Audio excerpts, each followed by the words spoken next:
पहला प्रश्न है, इतिहास के स्वरूप के संदर्भ में निम्नलिखित कथनों पर विचार करिए। नीचे कथन दिए गए हैं। पहला ए कथन है, ई एच कार के अनुसार इतिहास तथ्यों और इतिहासकार के बीच चलने वाला एक अंतहीन संवाद है। तो क्या यह कथन सही है या गलत है? तो यह कथन बिल्कुल सही है। ई एच कार ने ऐसा कहा था। और बी है, R.G. कोलिंगवुड ने इतिहास को विचारों का इतिहास माना है। ये बात बिल्कुल सही है। सी हो जाएगा, पॉजिटिविज्म। जो पॉजिटिविज्म है वह विचारधारा के प्रवर्तक ऑगस्टस कॉम्टे थे, जो इतिहास को विज्ञान के समान मानते थे। क्या यह बात सही है? जी बिल्कुल सही है। और डी हो जाएगा, लियोपोल्ड वॉन राके को आधुनिक वैज्ञानिक इतिहास लेखन का जनक माना जाता है। ये बात भी बिल्कुल सही है। तो इस हिसाब से इसका सही उत्तर हो जाएगा 4, उपयुक्त सभी। ई.एच. कार जो थे, इनकी पुस्तक है व्हाट इज हिस्ट्री। नेट के लिए यह बहुत महत्वपूर्ण है। उन्होंने स्पष्ट किया कि तथ्य स्वयं नहीं बोलते, इतिहासकार उन्हें बुलवाता है। कोलिंगवुड, इन्होंने अपनी पुस्तक द आइडिया ऑफ हिस्ट्री में कहा कि सारा इतिहास विचारों का इतिहास है। और राके के अनुसार इन्होंने इतिहास को वैसा ही बताया जैसा वह वास्तव में था, एज इट एक्चुअली वाज पर जोर दिया था। दूसरा प्रश्न हो जाएगा, कथन कारण वाला है। ये कथन है, भारत में 18वीं शताब्दी को अंधकार युग यानी कि डार्क एज कहना अब एक विवादित अवधारणा बन गई है, जिसका कारण दिया जा रहा है, हाल के शोधों जैसे मुजफ्फर आलम चेतन सिंह ने सिद्ध किया है कि मुगल साम्राज्य के पतन के बावजूद क्षेत्रीय राज्यों में आर्थिक और सांस्कृतिक प्रगति जारी रही। हो जाएगा, कथन सही है कि नहीं? भारत में 18वीं शताब्दी को अंधकार युग कहना एक विवादित अवधारणा बन गई है। बिल्कुल सही बात है। इसका कारण हाल के शोधों में जैसे मुजफ्फर आलम चेतन सिंह ने सिद्ध किया कि साम्राज्य के पतन के बावजूद क्षेत्रीय राज्यों में आर्थिक और सांस्कृतिक प्रगति जारी रही। ये कारण भी बिल्कुल सही है। इस वजह से इसका उत्तर हो जाएगा पहला। ए और आर दोनों सही हैं और आर ए की सही व्याख्या करता है। ये फालतू चीज़ है, गलत हो गई है, प्रिंट हो गया है। इसका सही उत्तर हो जाएगा पहला। कथन सही है और कारण आर इसकी सही व्याख्या करता है। औपनिवेशिक जो कॉलोनियल इतिहासकारों ने भारत पर अपना शासन उचित ठहराने के लिए 18वीं सदी को अराजकता का काल कहा था, लेकिन रेविशनिस्ट यानी इतिहासकारों ने दिखाया कि अवध, बंगाल और हैदराबाद जैसे राज्य आर्थिक रूप से समृद्ध थे। तीसरा प्रश्न हो जाएगा सुमेलित वाला। इसमें अधिकारियों को कार्य से उनके सुमेलित करना है। तो मुस्तौफ़ी ए मुमालिक, मुस्तरिफ ए मुमालिक, आरिज ए मुमालिक और वरीद ए मुमालिक। तो इसका हो जाएगा मुस्तौफ़ी ए मुमालिक। ये जो होता था ये महालेखा परीक्षक होता था, ये हो जाएगा ए। मुस्तरिफ ए मुमालिक ये हो जाएगा महालेखाकार, ये हो जाएगा बी। आरिज ए मुमालिक ये सबको पता होगा, ये हो जाएगा ये सैन्य विभाग का प्रमुख। और बरीद ए मुमालिक जो बचा गुप्तचर विभाग का प्रमुख, हो जाएगा डी। ए का हो जाएगा सेकंड वाला। तो ए का सेकंड इसमें नहीं है, इसमें नहीं है, या तो ये सही होगा या तो ये। अब बी हो जाएगा चौथा, दोनों में है। सी हो जाएगा पहला, तो सी का पहला इसमें है, तो सही उत्तर हो जाएगा ये। यह राज्य के खर्चों की जांच यानी कि ऑडिट करता था, जो मुस्तौफ़ी होता था, और मुस्रिफ जो था यह आय का लेखा जोखा यानी कि अकाउंट्स रखता था। इन दोनों के बीच का अंतर अक्सर नेट में भ्रमित करता है।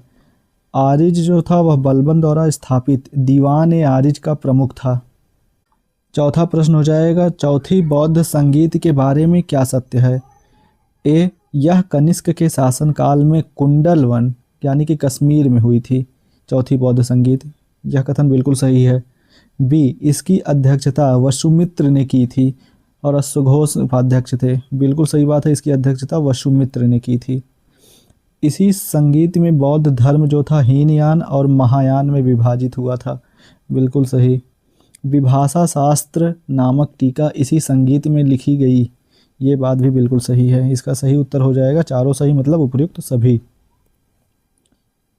महायान जो था इसमें बुद्ध को देवता मानकर मूर्ति पूजा शुरू हुई और अश्वघोष जो था इन्होंने बुद्ध चरित की रचना की थी।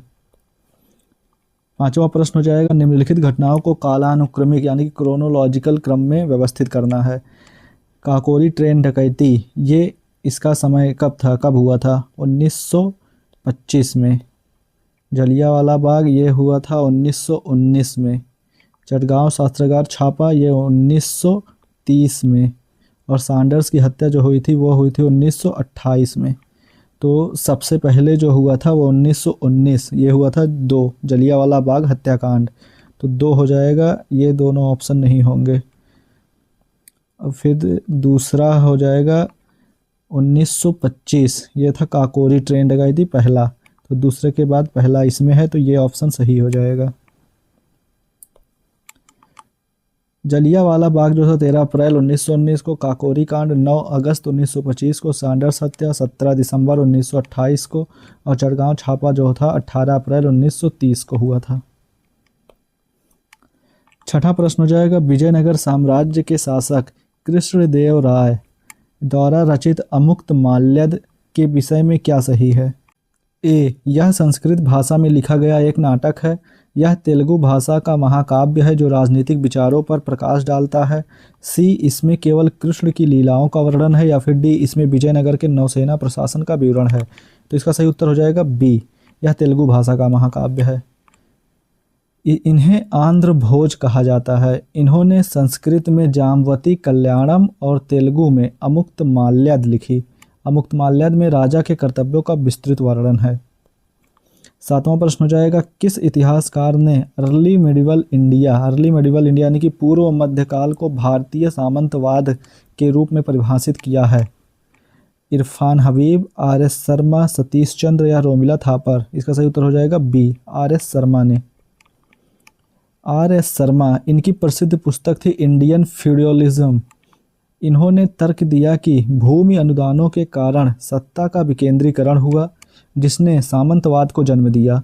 इरफान हबीब के बारे में जानते हैं। ये मुख्य रूप से मुगलकालीन कृषि व्यवस्था और तकनीक पर काम के लिए प्रसिद्ध हैं।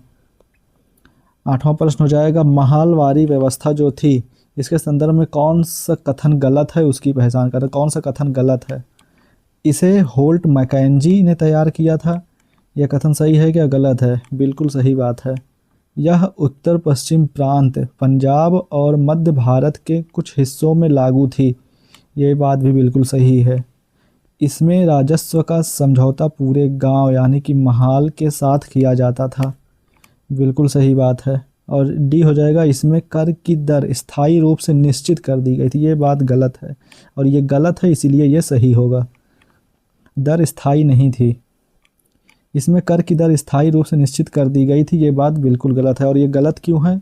क्योंकि कर की दर स्थायी केवल स्थायी बंदोबस्त में बंगाल में थी।